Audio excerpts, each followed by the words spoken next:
ஆதி காலத்துல எல்லாம் ரொம்ப பேரை நான் பார்த்திருக்கேன். ஓல்டன் டேஸ்ல என்ன நோயின்னு கண்டுபிடிக்க முடியாது. ஹோர்ஸ்னஸ் வாய்ஸ் அப்படின்னு பேசுவாங்க, நான் பார்த்திருக்கேன் எங்க ஊர் சைடுல. அதே மாதிரி தைராய்டு ப்ராப்ளமே தெரியாமலே சோறு வேகும் போது சுக்கு நல்லா ஒன்றா தட்டி ஒரு துணியில முடிச்சு போட்டு சோறு வேகும் போது போட்டு விட்டுறணும். சோ அந்த கஞ்சியை தான் பத்திய கஞ்சி மாதிரி சாப்பிட சொல்லியிருக்காங்க. தைராய்டு கிளாண்ட் சொன்னா நான் ஃபெயில். சித்தாவை பொறுத்தவரை வீதன கோலம் நாங்க படிக்கணும், எழுதணும், பரிசீலனை 80 இருந்து 120 மில்லி வந்து பர் மினிட் சப்ளை இருந்துகிட்டே இருக்கணும். மூளைக்கும் அதே மாதிரி பிட்யூட்டரி கிளாண்ட் எப்படின்னு கேட்டீங்கன்னா அப்படியே ரத்தத்துல மிதக்கணும். ரெண்டுமே டக்லஸ் கிளாண்டு, நாளமில்லா சுரப்பிகள், எந்த நாளமும் கிடையாது. சோ ஆதி காலத்துல நாங்க நாடி பிடிச்சு பார்ப்போம். இப்படி நாங்க இப்படி அசைச்சு பார்க்கும்போது இப்படி வச்சு எச்சி முழுங்க சொல்லுவோம். எச்சி முழுங்கும் போது அது போயிட்டு வரும். நாங்க இப்படி திரும்ப சொல்லுவோம். திரும்ப சொல்லும் போது அதுல கலலைகள் இருந்துச்சுன்னாக்கா, சோ அதனால தைராய்டு ப்ராப்ளம் இருந்ததுன்னா சக்கரை வியாதி ஈஸியா. ஆமா, அடுத்து அதுதான் பின்னாடியே தொடர்ந்து வரும். ஓகே, ரிலேட்டிவ் மாதிரி அவங்க எல்லாம் பக்கத்துல வந்துருவாங்க.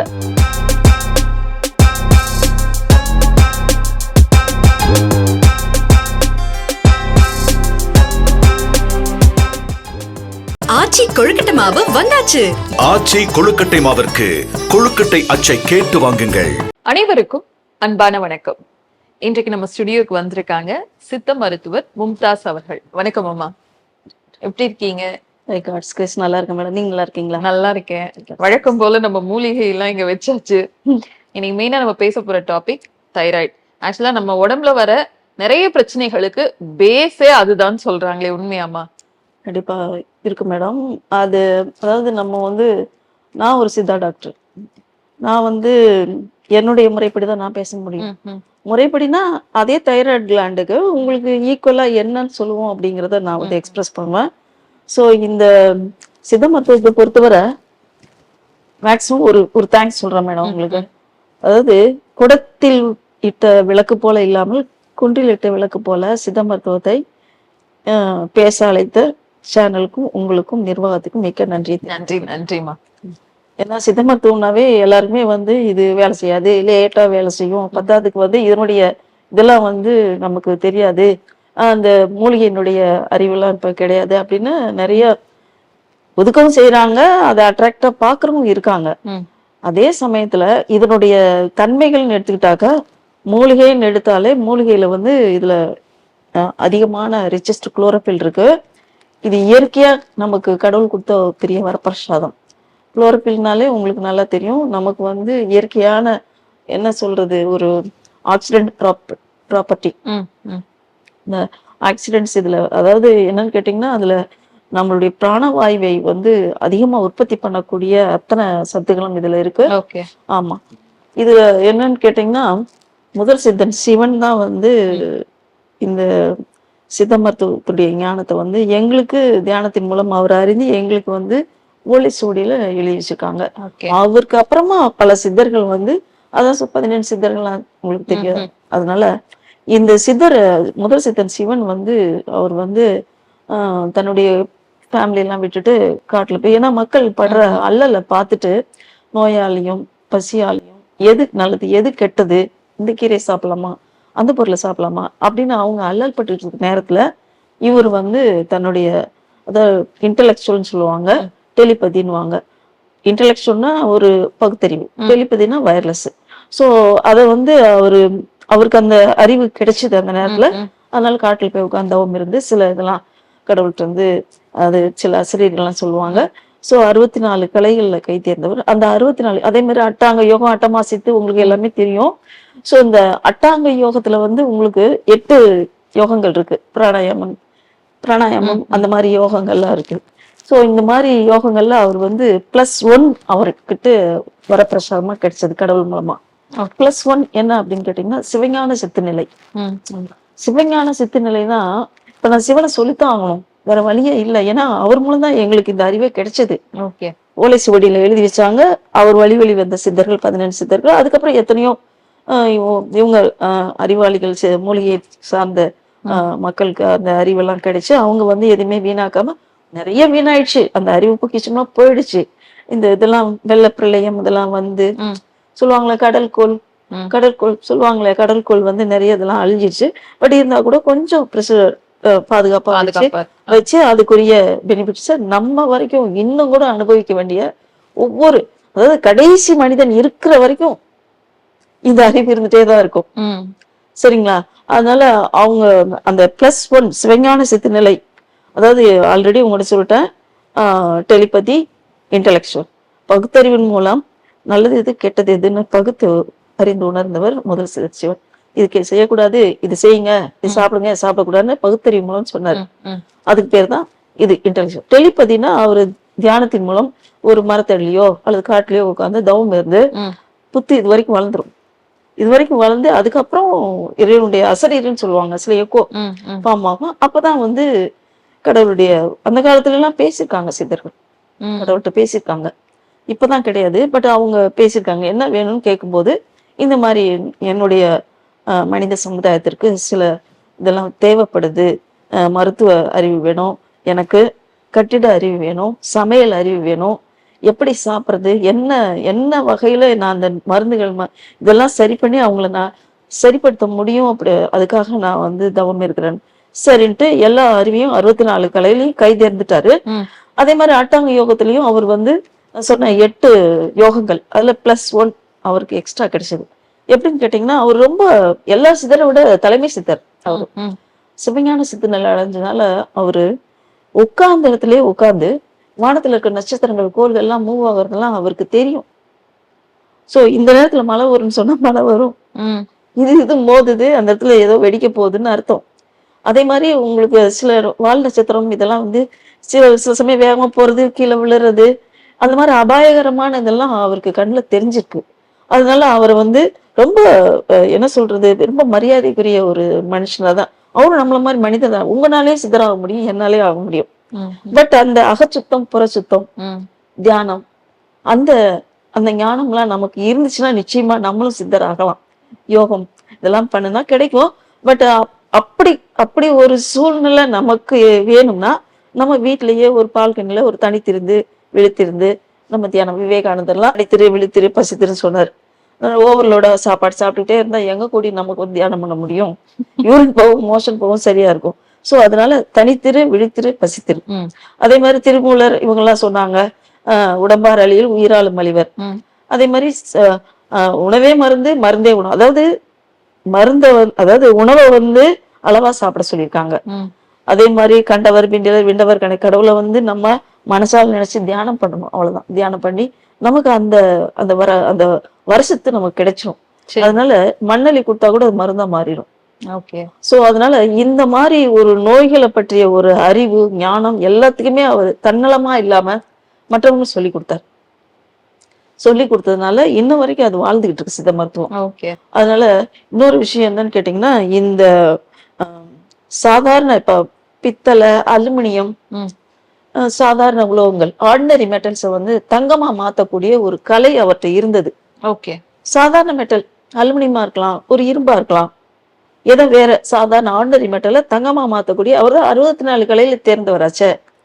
மருத்துவ கலை, கட்டிடக்கலை, சமையல் கலை, இது கலைகள் 64 கைதேர்ந்தவர். அதனால அவர் சர்வசாதாரண இதெல்லாம், அதாவது தியானம் பண்ணும்போது நம்ம வந்து எந்த ஒரு சிந்தனையுமே இல்லாம நம்ம உட்கார்ந்து தியானம் பண்ண சொல்றோம். அதே மாதிரி அவருக்கு உடம்பு வந்து சொல்லுவாங்களா, அம்பார சக்தின்னு சொல்லுவாங்க, பராசக்தின்னுவாங்க, கல்லு மாதிரி ஆயிரும். சோ அந்த கிரீச்சர்ஸ் எல்லாம் அவர் மேல அப்படி ஏறும், விளையாடும், எதுவுமே தெரியாது, ஒண்ணுமே தெரியாது, எதுவுமே சீண்டாது அவரை. சோ அவர் முதல்ல அதாவது உடல் இருக்கும், ஆனா உள்ளம் எல்லாம் கடவுள்கிட்ட இருக்கும்.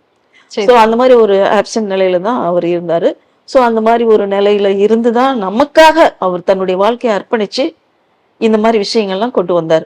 அதே மாதிரி சாதாரண உலகங்களை தங்கமா மாத்தக்கூடியதுக்கு பேர் வந்து அல்கமின்னுவாங்க, அல்கமி. அதே மாதிரி உங்களுக்கு ஒரு வானத்துல இருக்க நட்சத்திரங்களை பாக்குறது மற்ற இதெல்லாம், அந்த அறிவு வந்து ஹாரோஸ்கோப்னு நீங்க கேள்விப்பட்டிருப்பீங்க. ஹாரோஸ்கோப், வானியல், நட்சத்திரங்கள் இதெல்லாம் சில பேர்லாம் சொல்லுவாங்கல்ல, இந்த நட்சத்திரம் அங்க அது போய் ஜாயின் ஆனாதான் உன்னுடைய நோய் சரியாகும்னு சொல்லுவாங்க. கேள்விப்பட்டிருக்கீங்களா? இது வந்து இங்க இருந்து வெளியே போனோம், அதனாலதான் உனக்கு இந்த கஷ்டம், அது வந்து அது போச்சுனாக்க உனக்கு அது சரியா. சோ இதெல்லாம் வந்து அந்த காலத்திலேயே விஞ்ஞான ரீதியா ப்ரூவ் பண்ணிருக்காங்க. சரி. அதான் அவர் பேரு ஸ்பிரிச்சுவல் சயின்டிஸ்ட்னே சொல்லலாம். சித்தர், அந்த முதல் சித்தர் சிவனை ஸ்பிரிச்சுவல் சயின்டிஸ்ட். தைராய்டு தான் வந்துட்டு எல்லா பிரச்சனைக்குமே, உடல் வர பிரச்சனைகளும் பேஸ்ன்றாங்க. இது உண்மையாமா? அதாவது நீங்க சொல்றது வந்து ஒரு சின்ன கடுகளவு தான் நீங்க கேக்குற கொஸ்டின். ம், ம். கடல் மாதிரி ஜஸ்ட் லைக் ஓஷன். அவர் வந்து நோய்களை பற்றி சொல்லியிருக்காரு. 2000 நோய்கள், இன்னும் எத்தனையோ நமக்கு தெரியாத நோய்கள்லாம் நிறைய இருக்கு. அதனால வேர்பாரு, தழைப்பாரு, மிஞ்சினக்கால் பற்பம் செந்துரும் பாருன்னு சொல்லியிருக்காரு. அதாவது வேர்பாருனா உங்களுக்கு ஒரு நோய் வந்துருச்சுன்னா, இப்போ டெங்குலையோ அல்லது ஏதோ பெரிய பெரிய வைரல் டிசீஸ்லாம் வந்துச்சு, நம்ம வந்து கபசுர குடிநீரோ நிலவேம்பு குடிநீரோ கொடுத்ததுல டெம்பரேச்சர் ரெடியூஸ் ஆச்சு.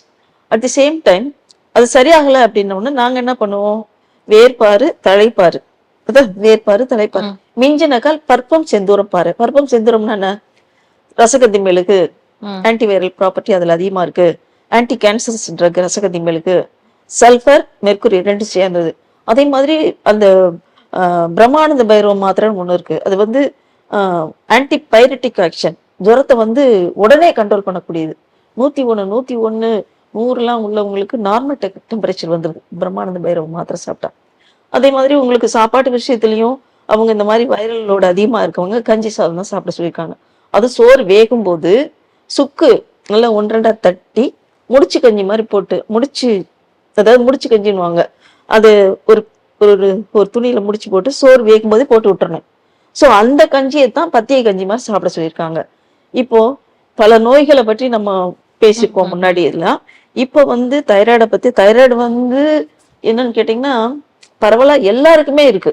ஆமா, இன்னைக்கு காலகட்டத்துல யார் டெஸ்டுக்கு போனாலும் சின்ன குழந்தைங்கள்ல இருந்து நிறைய பேர், குழந்தைகள்ல இருந்து எல்லாத்துக்குமே இருக்கு. எல்லாம் பதன்னு கழுத்தெல்லாம் வீங்கி போய், என்னம்மா இப்படி குண்டாயிட்டமா, ஆமா ஆண்டி எனக்கு வந்து இந்த மாதிரி கழுத்தெல்லாம் வீங்கி இருக்கு, தைராய்டு ப்ராப்ளம் இருக்குன்னு சொல்லி டெஸ்ட் பண்ணீங்களான்னு.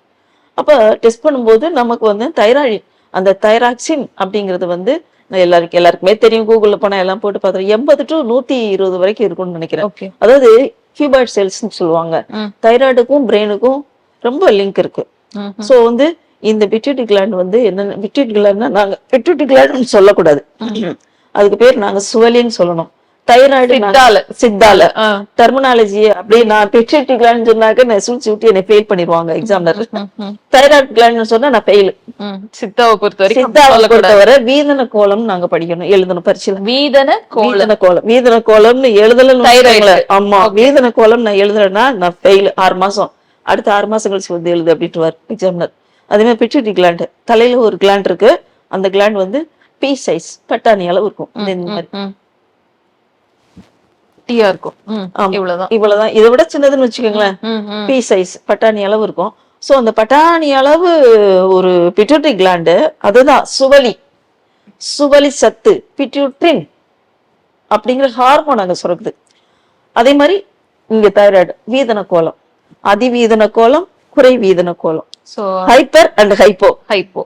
அதிவீதன கோல தாபிதம், குறை வீதன கோல தாபிதம். சோ அதிகமா அந்த கிளாண்ட் சுரந்துச்சுன்னா அது ஹைப்பர், குறைவா சுரந்துச்சுன்னா ஹைப்போ. நாங்க அதிவீதன கோல தாபிதம், குறை வீதன கோல தாபிதம். மேக்சிமம் வந்து பரவலா மக்களுக்கு வந்து குறை வீதன கோலம் தான் நிறைய இருக்கு, தாபிதம். ஹைப்போ குறை வீதன கோலம்னா இப்போ தைராய்டு கிளாண்ட்ல வந்து உங்களுக்கு வந்து ஜஸ்ட் லைக் பட்டர்ஃப்ளை மாதிரி இருக்கும் அதனுடைய அனாட்டமிக்கல் ஸ்ட்ரக்சர். சோ இந்த பிளட் சர்க்குலேஷன் வந்து அதான் சொல்றேன்ல மேடம், அதாவது 80 to 120 மில்லி வந்து பர் மினிட் சப்ளை இருந்துகிட்டே இருக்கணும். மூளைக்கும் அதே மாதிரி பிட்யூட்டரி கிளாண்ட் எப்படின்னு கேட்டீங்கன்னா அப்படியே ரத்தத்துல மிதக்கணும். ரெண்டுமே டக்லஸ் கிளாண்டு, நாளமில்லா சுரப்பிகள், எந்த நாளமும் கிடையாது, தெரியுமா உங்களுக்கு, டக்லஸ் கிளாண்டு. சோ இந்த நாளமில்லா சுரப்பிக்கு பாத்தீங்கன்னா ரத்தத்திலேயே மிதக்கணும், சர்க்குலேஷன் போயிட்டே இருக்கணும்.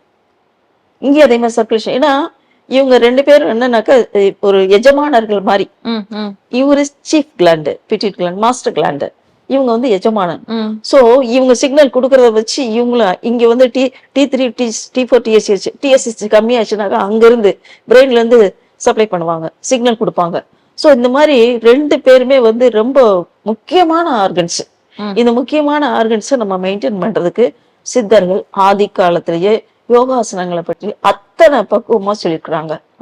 யோகாசனத்தின் மூலமா உங்களுக்கு நிறைய ஆசனங்களை பற்றி தெரியும். வஜ்ராசனம் தெரியும், குக்குடாசனம் தெரியும், ஸ்ரஸ்ஆசனம் தெரியும், சலாசலம் முதல்ல இந்த தைராய்டு வர்றதுக்கு காரணங்கள் என்ன? காரணங்கள் ஏன்னா இப்ப குழந்தைங்களுக்கு கூட வருதுன்னும் போது அதுக்கான ரீசன் என்ன முதல்ல சொல்லிடுறோம். சொல்றேன் மேடம். ரீசன் என்னன்னு கேட்டீங்கன்னா, இப்போ தைராய்டு கிளாண்ட் இருக்கு, எல்லாத்துக்குமே இருக்குது. அதுல வந்து 3 வகையா நம்ம வந்து ரீசன் சொல்லலாம். 3-4 வகைன்னு கூட சொல்லலாம். எப்படின்னு கேட்டீங்கன்னா, ஒரு கிளாண்ட் வந்து நார்மல் சைஸை விட கொஞ்சம் வீக்கமாயிருது. அதே மாதிரி அது அந்த கிளாண்ட்ல டெஸ்ட் பண்ணி பார்த்த பிறகு ஏதோ இன்ஃபெக்ஷன் ஆயிருக்குமா அப்படின்வாங்க டாக்டர்ஸ். அடுத்த பாயிண்ட், அதுக்குள்ளார சின்ன சின்ன கலலை கட்டி மாதிரி இருக்கணுமான்னு வெளியே இருக்கும், இல்லாட்டி உள்ளுக்கு இருக்கும். சோ இந்த மாதிரி ஒரு தைராய்டு கிளாண்ட்ல வந்து இந்த மாதிரி அப்நார்மல் பிரச்சனைகள் வந்துச்சுன்னா, இந்த பிரச்சனைகள் வர்றதுக்கு என்ன ரீசன், அதாவது நோய் நாடி, நோய் முதல் நாடி, அது தனிக்கும் வாய் நாடி வாய்ப்பு செயல். சோ இந்த தைராய்டு கிளாண்ட்ல வந்து உங்களுக்கு ஒரு தைராய்டைட்டிஸ்னா inflammation of the thyroid gland. Inflammation of the thyroid gland எதனால ரீசன் இருக்கலாம், இன்ஃபெக்ஷன் இருக்கலாம், மேபி சான்ஸ் பார் கட்டி இருக்குன்னா, சான்ஸ் பார் ஏதாவது ஒரு கட்டி இருந்தா கூட வீங்கும். ஸோ என்ன ரீசன் நம்ம வந்து உங்களுக்கு இப்ப காலத்துல எல்லாமே சயின்டிபிக்கா எல்லாமே பண்ணிட்டாங்க, லேப்ல எல்லாம் ரொம்ப அட்வான்ஸா பண்ணிட்டாங்க. ஸோ ஆதி காலத்துல நாங்க நாடி பிடிச்சு பார்ப்போம், கழுத்தை நாங்க வச்சு இப்படி ஃபீல் பண்ணி பார்த்துட்டு இப்படி நாங்க இப்படி அசைச்சு பார்க்கும்போது இப்படி வச்சு எச்சி முழுங்க சொல்லுவோம். எச்சி முழுங்கும் போது அது போயிட்டு வரும். நாங்க இப்படி திரும்ப சொல்லும்போது அதுல கலலைகள் இருந்துச்சுனாக்கா அது அப்படி தடுக்கிற மாதிரி இருக்கும், அந்த இடத்துல கை நிற்கும். சோ அதை வச்சு நாங்க ஐடென்டிஃபை பண்ணிடுவோம். சோ அந்த தைராய்டு கிளாண்ட்ல வந்து எந்த ஒரு பிரச்சனை இல்லை அப்படின்னாக்கா அது பாட்டுல உள்ள அமுகி கிடக்கும். பீரியட்ஸ் எல்லாம் நார்மலா வந்துகிட்டு இருக்கும். அதே மாதிரி அவங்களுக்கு ஹெட்ஏக்கு, உணர்ச்சி வசப்படுறது, டென்ஷன் ஆகுறது, தூக்கி விட்டுறது, கரண்டிய அடிக்கிறது, குழந்தைங்களை யாரை பார்த்தாலும் கோவப்படுவாங்க. ஹைப்போ இருக்கிறவங்க, ஹைப்போ ஆமா குறைவானது, குறைவானவங்களுக்கு நர்வஸ்னஸ் இருக்கும், ஞாபகம் மறதி அதிகமா இருக்கும். அப்படியே முகம்லாம் அப்படி என்ன சொல்றது, அப்படியே ட்ரையா இருக்கும், கட்டமா இருக்கும் உடம்பெல்லாம், ஸ்கின் எல்லாம் ட்ரை ஆகி அவங்களுக்கு அதாவது நாக்கு வந்து எப்பவுமே ட்ரையா இருக்கும். ஹைப்போ தைராய்டு சொல்லுவாங்க. அது பேச்செல்லாம் வந்து உளறி பேசுவாங்க, நாக்கெல்லாம் அப்படியே தடுமாறு பேசும்போது.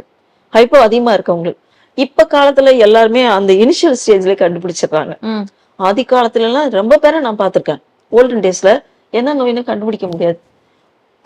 ஹோர்ஸ்னஸ் வாய்ஸ் அப்படின்னு பேசுவாங்க, நான் பார்த்திருக்கேன் எங்க ஊர் சைடுல. அதே மாதிரி தைராய்டு ப்ராப்ளமே தெரியாமலே அது இப்பெல்லாம் நோன் ஃபேக்ட் ஆகி போச்சு, அப்பெல்லாம் அன்னோன். சோ என்னன்னே காரணம் தெரியாம என்னடா பேசுற அப்படின்வாங்க. அதனால சரி அவங்க நேச்சர் போட்டு, ஆனா இப்பதான் படிச்ச பிறகுதான் தெரியுது ஆல்ரெடி அந்த அவங்களுக்கு வந்து தைராய்டிசம் இருந்திருக்கும். காய்டர்ன்னு சொல்லுவாங்க.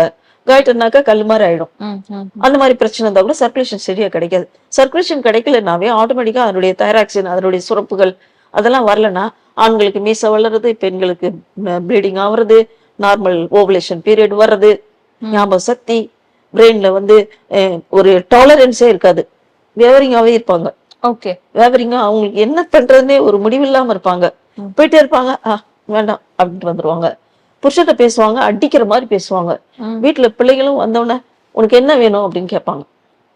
அம்மா நான் ஒண்ணுமே கேட்கலம்மா, என்னம்மா இது, என்னம்மா அப்படி என்னம்மா செஞ்சிருக்கீங்கன்னா கேட்டேன். நீ எதுக்கு இதெல்லாம் கேட்கற, எனக்கு தெரியும் அப்படின்ட்டுவாங்க. அந்த மாதிரி ஹைப்போதைராய்ட்ஸ் உள்ளவங்களுக்கு ரீசனே இல்லாம கோவப்படுவாங்க. உள்ளங்கை, உள்ளங்காலு அப்படி எல்லாமே அப்படியே வேர்த்து கொட்டும். சரிங்களா? அதாவது ஏதாவது நினைச்சாவே அவங்களால சாதிக்க முடியாது அப்படிங்கிற ஒரு இன்ஃபீரியாரிட்டி காம்ப்ளெக்ஸ் அவங்களுக்கு இருக்கும். பட் மற்றவங்க மத்தியில நம்மள அந்த மாதிரி பார்க்க கூடாதுன்னு நினைப்பாங்க. பார்த்தவங்க எல்லாம் கோவப்படுவாங்க. எரிச்சல், ஒரு வறட்டுக்கரும், இதெல்லாம் ஹைப்போல இருக்கும். சோ அதனால இந்த தைராய்டு ப்ராப்ளத்தை இப்ப நம்ம வந்து ஆசனங்கள் மூலமாவும் சரி பண்ணலாம். இதுவே ஹைப்பர்னா என்னமா இருக்கும்? ஹைப்பர்னா மேக்சிமம் ஜென்ஸுக்கு தான் வரும். அப்படியா? லேடிஸ்க்கு மோஸ்ட்லி, லேடிஸ்க்கு வந்து ஹைப்பர் அதிகமா வர வாய்ப்பு கிடையாது, ஜென்ஸுக்கு வரும். ஹைப்பர்ல அவங்களுக்கும் இந்த மாதிரி பிரச்சனைகள், ஆண் தன்மை இது கொஞ்சம் குறையிறது, அந்த மலட்டுத்தன்மை இதெல்லாம் வருது, அவங்களுக்கு ஞாபக சக்தி குறையுது, கண்ணெல்லாம் அப்படி பிளிங்க் பண்ணி பார்ப்பாங்க, ஹைப்பர். ஸோ இந்த மாதிரிலாம் ஹார்மோனல் இம்பேலன்ஸ் அதிகமானவங்களுக்கு அவங்களுக்கு இந்த மாதிரி நிறைய இந்த சக்கரை வியாதி, என்னைக்கு லிவர் மெட்டபாலிசம் டிஸார்டர் ஆயிரும், அது ஆன உடனே ஆட்டோமேட்டிக்கா பிரெயின் பிரச்சனை, சக்கரை வியாதிலாம் சர்வசாதாரணமா வந்துடும், பேங்க்ரியாஸும் இன்வால்வ் ஆயிடும். சோ அதனால தைராய்டு ப்ராப்ளம் இருந்ததுன்னா சக்கரை வியாதி ஈஸியா. ஆமா, அடுத்து அதுதான் பின்னாடியே தொடர்ந்து வரும். ரிலேட்டிவ் மாதிரி அவங்க எல்லாம் பக்கத்துல வந்துருவாங்க. இம்யூனிட்டி குறைஞ்சு போயிரும். மேடம் சர்க்குலேஷனே வந்து மூளைக்கு போகல, ம், ம். உங்களுக்கு சரியான படிக்கு அந்த தைராய்டு கிளாண்டுடைய அந்த அந்த செக்ரேஷன் ஹார்மோன்ஸ் அங்கங்க போய் இந்த கிட்னி இருக்கு, 2 கிட்னி இருக்கு, அதுக்கு மேல அட்ரினல் கிளாண்டுன்னு ஒண்ணு இருக்கு. ம், ம். அந்த அட்ரினல் கிளாண்டுனால நமக்கு வந்து ஜென்ஸுக்கும் நமக்கும், அதாவது திடீர்னு பார்த்தோன்னா குப்புன்னு வேர்க்கும் நமக்கு ம். தேவையில்லாத அதாவது நம்ம நல்லா தான் போயிட்டு இருப்போம், அந்த மாதிரி ஒரு வேர்க்கும். ம், ம். அதே மாதிரி டென்ஷன்ஸ், அட்ரினல் கிளாண்ட் ஃபங்க்ஷன்ஸ், அதுவும் ஹார்மோன் பிரச்சனை தான். ஓகே. அதனால அட்ரினல் கிளாண்ட் ஃபங்க்ஷனை இதெல்லாம் வந்து கமெண்ட் பண்றது இந்த 2 கிளாண்டு தான், எஜமானிகள். Thyroid and pituitary. ஆமா, எஜமானிகள். அந்த எஜமானிகளுக்கு நோய் வந்துச்சுன்னா நம்மளாம் டவுன் ஆயிடுவோம். ஓகே. எஜமானிகளுக்கு அவங்களுக்கு நோய் வந்துருச்சுன்னா நம்ம ஞாபக சக்தி போயிடும், உடம்பெல்லாம் எல்லாமே பலகீனமாயிருவோம். இதுக்கான சிம்டம்ஸ் மட்டும் சொல்லுங்களேன். இவங்களுக்கு இதெல்லாம் இருந்தா ஹைப்போ, இப்படி எல்லாம் இருந்தா ஹைப்பர், அந்த மாதிரி. அது ஹைப்போல வந்து எல்லாம் ஒரு நோய்வாய்ப்பட்ட நிலை தான் வச்சுக்கோங்களேன். அண்டர் அதாவது கோயிங் ட்ரீட்மெண்ட், தைராய்டுக்கு என்னென்ன ட்ரீட்மெண்ட் அவங்க விருப்பம், அலோபதி பார்த்தாலும் சரி எது பார்த்தாலும் பக்கத்துல இருக்க டாக்டர்ஸ் அவங்க அணுகி பாக்குறாங்க. ஆனா தைராய்டு ப்ராப்ளத்துக்கு நிறைய ரீசன் இருக்கு. நான் சொன்னேன்ல madam, infection one of the reason. Thyroid gland வீங்கிருச்சுனாலே infection. Where it is start from ENT problem one of the reason. ENT one of the reason. ஆமா, இஎன்டி நான் படிச்சிருக்கேன் நான். ENT problem one of the reason.